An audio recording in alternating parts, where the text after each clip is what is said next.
It's currently 8:03 in the morning, Eastern Standard Time in Florida. 22 years ago, I was teaching at Johnny Leonard. I had a first period planning and it was a half day. And my next class started at 8:10. And a kid who I taught, who was a senior, came up to me and told me, "Mr. Leminski, a plane just hit the World Trade Center." There was no cable. The internet is not as we know it. I had a spare white shirt on a wire hanger in my classroom because of gravity, to me being a man in ties and all the other nonsense. We used it to jury rig the TV, and we were able to watch, unfortunately, the second plane hit the tower. That is 22 years ago today. Our world was drastically different. We had just gotten through something we thought was a huge constitutional crisis with George Bush and Al Gore in the 2000 election. We were not nearly as divided as we are currently today.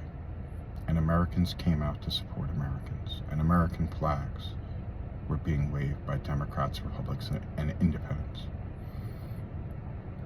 We've lost that spirit of unity that we had after 9/11, or after Pearl Harbor, or after JFK was shot, as a society, and it's deeply concerning. Social media, the rise of Christian nationalism, the erosion of civil rights for women and minorities, and the Rainbow Connection have all eroded our democracy in the last 20 years.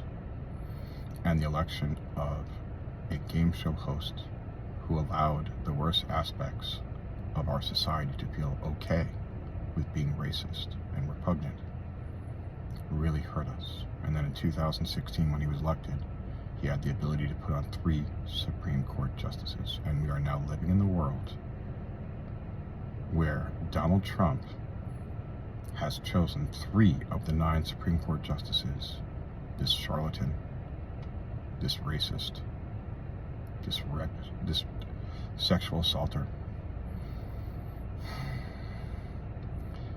And he's saying that the 14th Amendment is a democratic trick to his base. He cannot get locked up fast enough.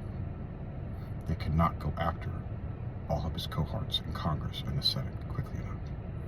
9/11 was a horrible day for us, but it became a watershed point on our decline into the chaos we now experience.